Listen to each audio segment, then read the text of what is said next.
What is going on? Welcome to Heaven on Earth Astrology. I'm Michael, the Leo Mystic. And this is where I channel both the light and the dark in the chart of this astrological week of the 9th until the 15th of May. And it is a very weird, paradoxical, ambiguous, confusing week with so much potential. Because the sun is traveling through Taurus at the ending there, conjuncting the North Node. So, and Uranus, we just had a conjunction with Uranus. How did that go for you? As in your material possessions, values, money, some shifts that happened there, renewal. In conjunct the North Node, we are being catapulted towards our purpose, towards growth, and see what is the value of things. And for others, for some it is gaining more and just taking. For others it is this, I don't need this, I don't need that. But there's a shift in what we find to be important in our lives and what we think we need. And there is gonna be a Mercury retrograde that happens simultaneously with Jupiter in Aries. That in and of itself is pretty motherfucking crazy. So obviously this Mercury retrograde is in Gemini, and it is a classical Mercury retrograde for me, as in miscommunication. And just normally I don't really like those talks about Mercury retrograde, oh my god. But this one is in Gemini. It's in its home sign. So there is miscommunication, there is apparatus that just completely all of a sudden breaks, and people missing their exits and all those classical things. And just the fact that it happens when Jupiter comes in Aries it's a new beginning. Jupiter expands and makes things bigger. So there's new starts and new beginnings, and people are feeling this pull towards, yes, let's do this, let's go. And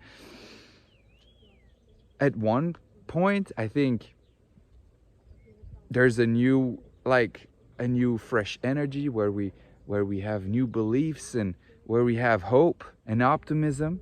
And we feel yes, come on, we can do this. But it's at the same time of Mercury retrograde and Mars in Pisces and Venus conjunct Chiron in Aries. There's just so much that goes wrong.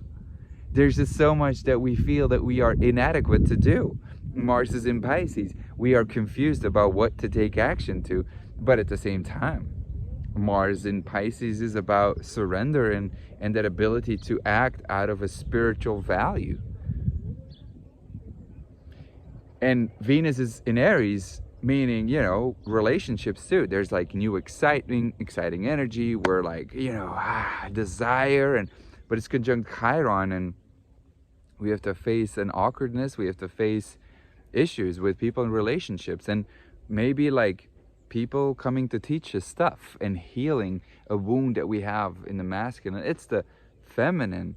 It's this is feminist energy. I value, you dominating patriarchal world, fuck you.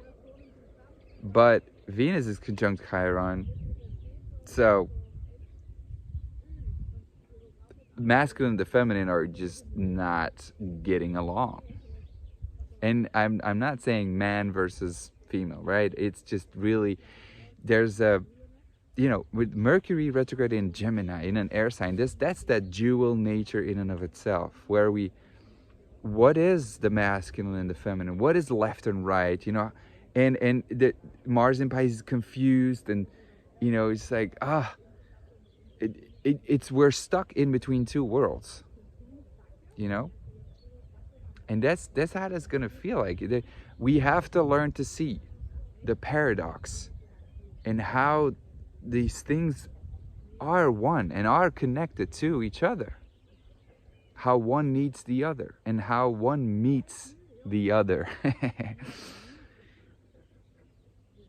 So this Jupiter coming into Aries is, I find it massively great. But it is, when we look at it separately, Jupiter coming into Aries is, those beliefs, those new ideas, those concepts that we want to put in the world, semi-square, last quarter semi-square over to Uranus. It's unpredictable. That is quite aggressive. It's explosive. And, this is like a need to internalize, to withdraw. That's what's needed, though, on a soul level. And that's why I think Mercury retrograde here is a blessing. Mars in Pisces is a blessing, because it's forcing us in that reflection mode of like, okay, what is needed here? When it comes down to our action and acting on our beliefs, which is what Jupiter in Aries is, before we act on our beliefs here, on that new fresh idea, on that new inspiration, semi-square Uranus in Taurus. Uranus in Taurus is just learning to cooperate for a better earth. But, it is blowing things up. It is breaking structures, renewing the values. But Uranus is a very, like, two souls. And we can take two souls as in like many souls, trying to live a life on Earth. And we're seeing, the thing with Uranus and Taurus is that we are seeing what impact we have on each other, what impact we have on the Earth. It is like a karmic energy in the sense that it brings light to what we value together. And Saturn is in Aquarius. So we have to master this. There's like this energy of like, you have to face, you have to be stuck together. You have to do this together. That's what a lockdown was. That's what this whole, something 19 called was, of like, what's it like to be together in the mess? And Jupiter in Aries, semi-square Uranus, in a way is going to intensify that, is going to make it more cataclysmic, is going to make it more explosive.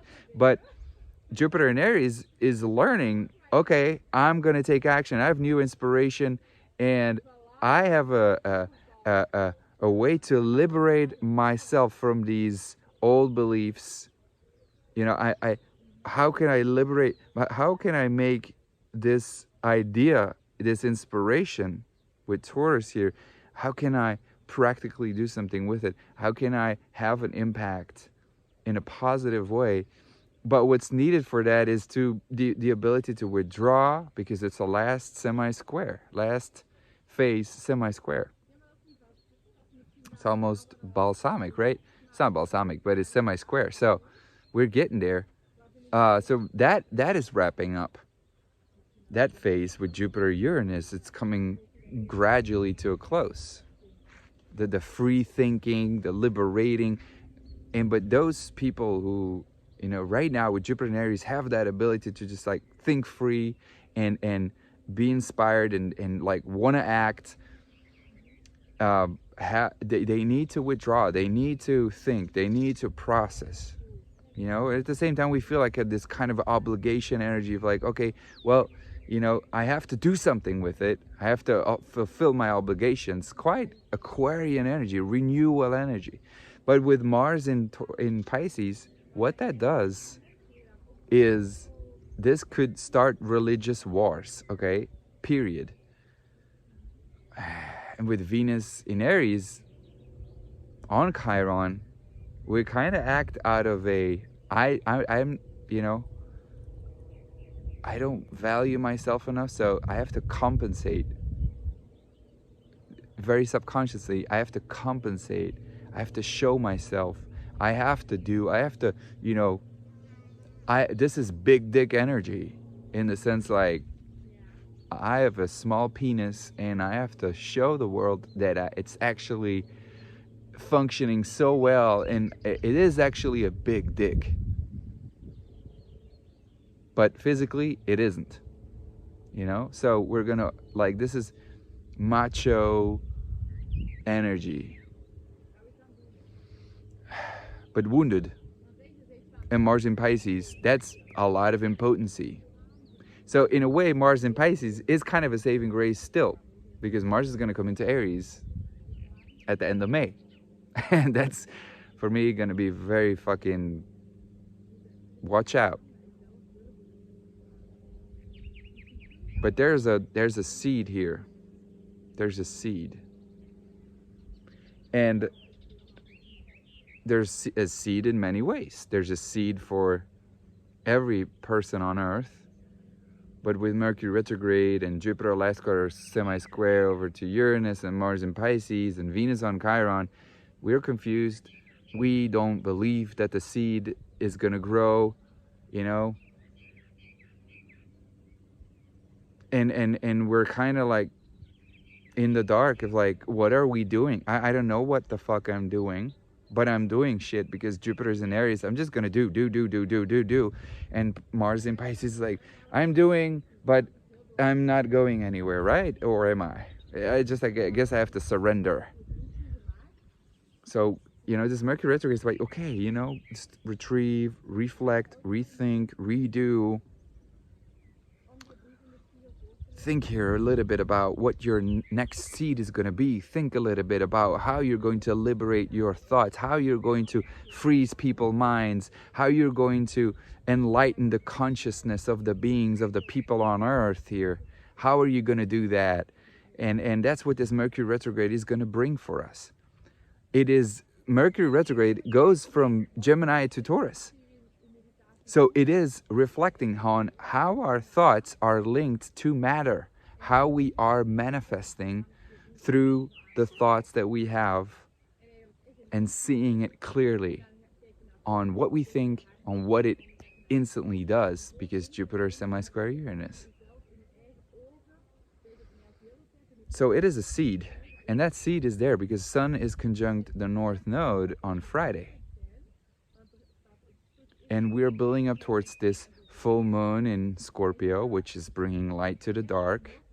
And that happens on next week, Monday. So, you know, it is an eclipse. So I guess we're going to have to, like, that full moon in Scorpio is going to be about just releasing fear and you know, intensity. And you know, it's on the South Node. It's clearing a lot of karma, clearing a lot of fear.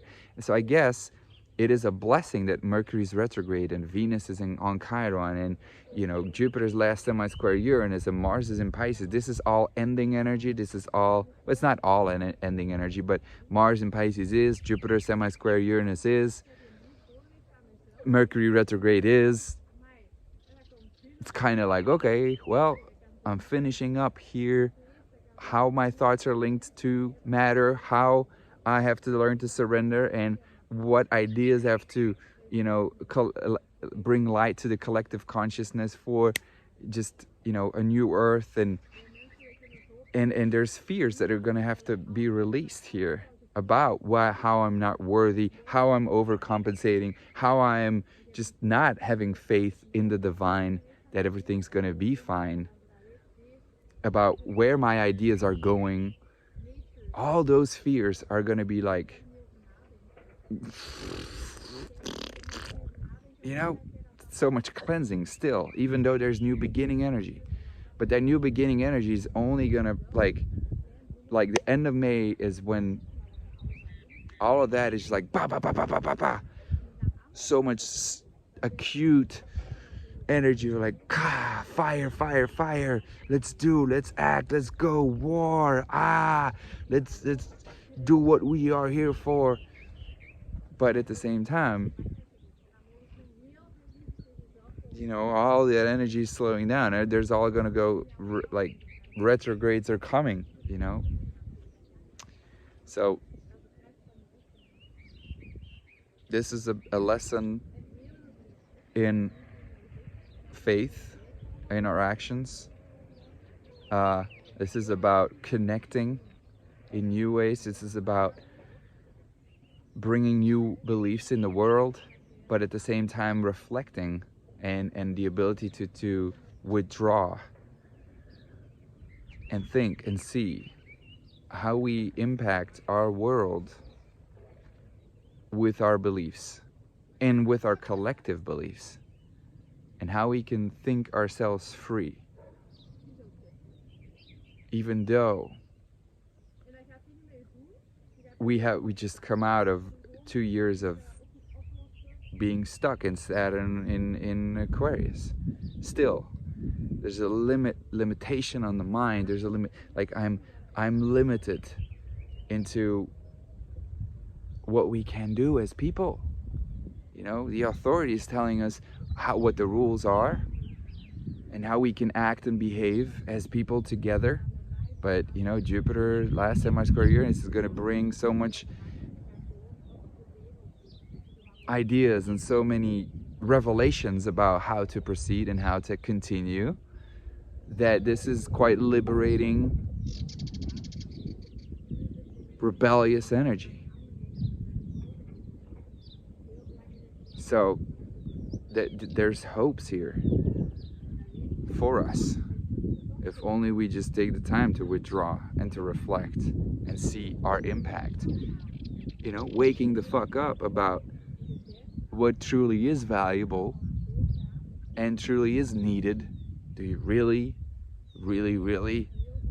you know, need to move houses? Do you really need to have a new relationship? Do you really, you know, have to purchase money and those valuable things that you think that are valuable? I don't know. You know, it's up to you. This is, at least this is very community-based energy, very sustainability, renewal. Think how you can renew this energy of how you spend Earth's resources, or it will be done for you. It's up to you. Much love.